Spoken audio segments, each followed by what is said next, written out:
Hello, everybody. I'm absolutely delighted to be starting off the Living Games track here at Pocket Gamer. This is something that Phil Mansell, our CEO, was talking about last year, and it's wonderful to see that really take hold inside in the community and have people engage with it. Today I'm going to be talking about how you build movements for your community. And I found the clicker. So to give you a little bit of a summary, my name is Conor Crowley. I'm the Game Development Director at Jagex. Now, Jagex is best known for the franchise RuneScape. RuneScape's been in live operation for 18 years. We can now hire people who are younger than our game. A number of years ago, about 5 years ago, we launched old school RuneScape, and that was a snapshot of the game from 2007. Both of these games have brought the franchise to a grand total of about $1 billion in revenue, and we are now at the highest peak membership we've had in the history of RuneScape overall. So what I'm going to talk about is how you can try and mobilize your community and generate movements for them to really bring your game forward. So the first thing that we have the benefit of is we have an audience and we have a community. Now, we have a very large community, but this doesn't necessarily mean that you need to have huge numbers of people to play. But I'd like to go into what a movement is. And a movement is a group of people with a shared purpose, and they're creating change together. Now, that comes from them seeing a brewing discontent and having a positive vision in the future, and then a path forwards to that positive vision. Now, that's something major in terms of social change, but when it comes to games and how we can build them within games, let's look at what all of those elements are. A brewing discontent can be an element in your game that players are having an issue with. Communities are finding a challenge with a particular part of the game. They're looking for new rewards. They're looking for new challenges. That's where your discontent can come from. It doesn't have to be as negative as that particularly sounds. The vision is something that you can listen to your community for. You can look at for ways that they would look to solve it or things they're looking for you to put into the game. That can be the vision that's there. It can also be a vision that you put forward yourself, your own designs and your own understanding of what the game is. The path forward is how to move in that place. And this is how do you allow your community come along in that journey. It's different to a mandate, where a mandate would be you specifying what that positive vision is and telling players they're going to get it. What you want to do here is allow the players to bring that information to you and work with you through its delivery. To give you an idea, old school RuneScape has a 75% majority vote on every change that goes into the game. That is an extreme way that you can have engagement between your player base and your developers in delivering new elements for the game. So that's a lot about how you talk to players, but let's look at how would we look at actually building this into a release schedule. And today, inside in this room, you've heard a lot about how to run live ops, how to run events, and how to consider how to make those events most effective. When I look at an event, I kind of see blocks and building pieces that bring various events together. You have your features, you have your rewards that are coming together, maybe creative that's talking about it, and they'd all be part of one singular event. But over time, you have these scheduled, one next event, the next event. What I'm talking about in movements is something that sits above all of that. A movement is something where you are seeding ideas early in that process, be it through a teaser trailer, maybe a small thing that's dropped during a live stream that you're talking to your players about, or just something when you're communicating to them on social media, on Reddit or Facebook, or whatever your channels are.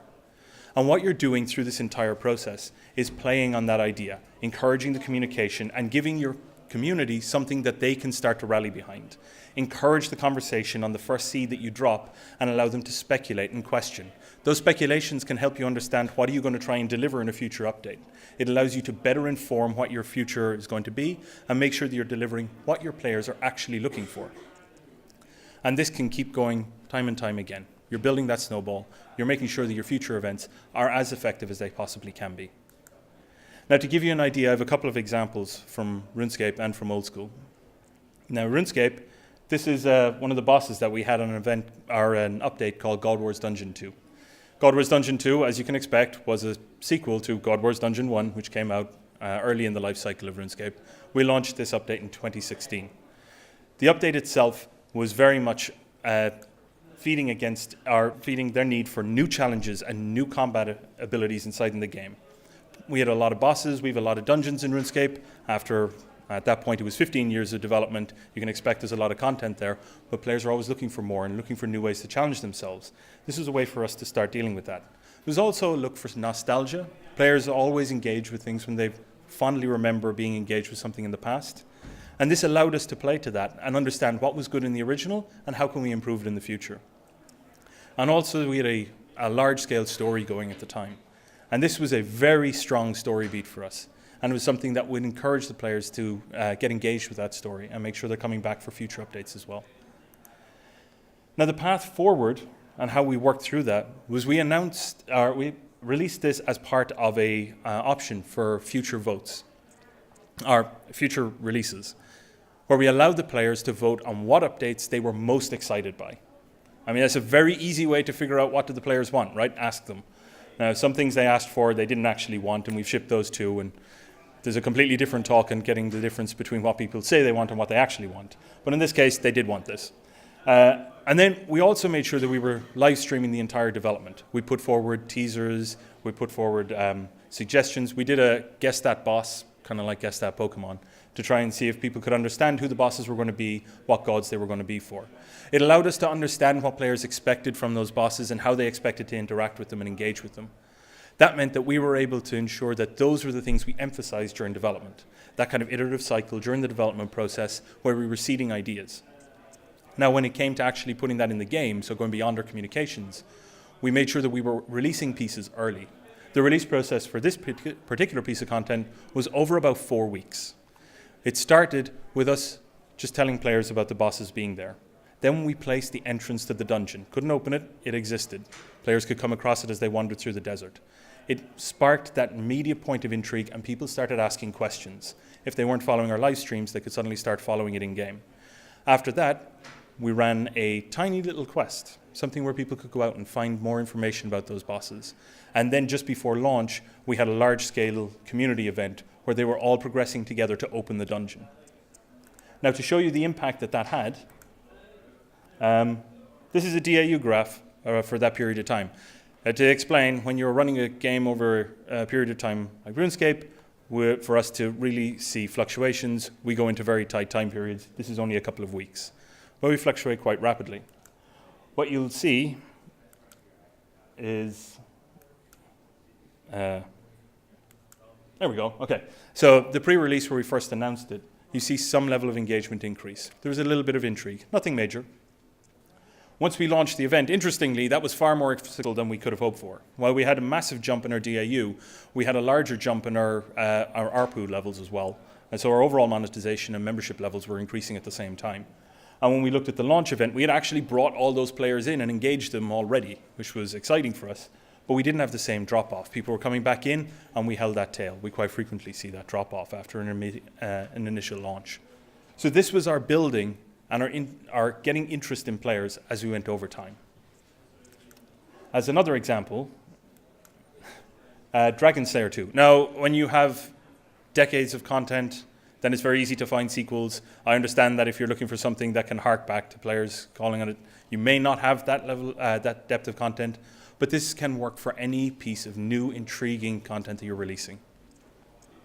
Dragon Slayer 2 was a sequel to Quest that was launched in 2001, and we launched the sequel 17 years later in 2018. In that update, it was aimed at top-tier players, so Dragon Slayer is a much earlier quest, but it gave players a chance to understand the story a little better. Now, in this case, the brewing discontent that we had was very much people looking for a story beat and looking for a new story in Old School. While we had launched Old School from a 2007 update, we hadn't actually put in very many new quests. We had launched one quest before this, but it had been live for 5 years. In comparison, RuneScape has about 200 quests and had launched about 10 quests in the same period of time. So this is very strange for us in terms of what players expect from RuneScape, and it gave us, players were telling us that they were looking for this. And we listened and gave it to them.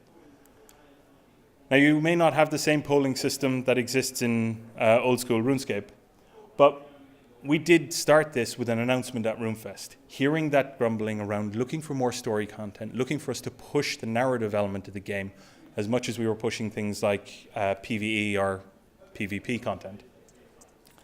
We announced this to huge and very, very positive reception. It was a wonderful thing to behold, and it was great to actually be there when we saw players respond to it. We also had the polling system going at the same time, and this meant that players were engaged in every element of the content as we were launching it.